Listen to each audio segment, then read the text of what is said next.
A shocking new federal report is raising red flags about terrorist financing activity within Canada. According to the Department of Finance, Canada remains a hub for terrorist financing, with extremist groups capitalizing on everything from charitable funds to spiking rates of drug trafficking and auto theft. Now, Khalistani groups like Babbar Khalsa International and International Sikh Youth Federation receive financial support from Canada as per assessment of the Canadian law enforcement and intelligence agencies. The report also points to financial links between Canada and other listed terror groups, including Hamas and Hezbollah. Now, sources of the funding range from crowdfunding to cryptocurrency to misuse of non-profit organizations. Now, my colleague Aditya is still with us. Aditya, now there has been a lot of reports that have been filed over the years over Khalistani groups and other terror organizations being funded, but this is the first time that such a report has come about, which says that which links the Canadian administration directly to these organizations.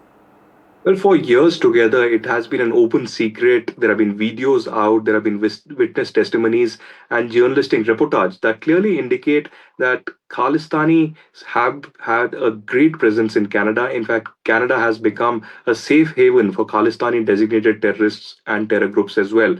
Be it Babbar Khalsa International, the International Sikh Youth Federation, SFJ, or others that are designated under the India's UAPA law as well. But this time, for the first time, the Canadian government's assessment on money laundering and financial crimes has indicated and accepted, and it's a big admission coming in from the Canadian government itself, that Babbar Khalsa and International Sikh Federation like Khalistani and terror groups are very much running on the Canadian soil. Not just that, but they are receiving funding from Canada. This can be in the form of charity, this can be in the form of funding taken from the diaspora or other means that have been applied by these groups, and there hasn't been any action. Now this assessment is based on the reports and investigation by the Canadian law enforcement agencies and intelligence groups as well.